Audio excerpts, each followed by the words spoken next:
High school graduate ka ba? And you're looking for a source of income. So maybe freelancing is for you.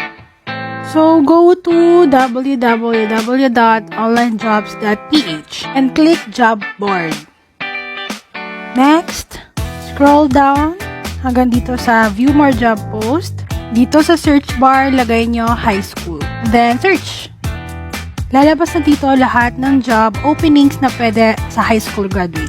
So for example ito, appointment setter ang hinahanap nila. So naka-indicate sa job overview na ang gagawin mo as a appointment setter is makikipag-usap ka sa clients on the phone. And here are the qualifications and skills. Minimum high school diploma and ito yung the rest.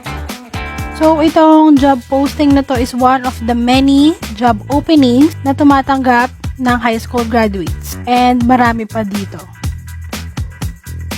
So, freelancing is perfect for students. Kasi you have the option to choose kung gusto mo full-time, part-time, or freelance lang yung type of work. Kung maluwag naman yung schedule mo sa school, pwede ka mag-full-time. And then, kung hindi mo naman kaya mag-full-time, pwede ka naman mag-part-time 4 hours a day. So, kung may questions lang kayo about freelancing, comment lang kayo and then follow for more.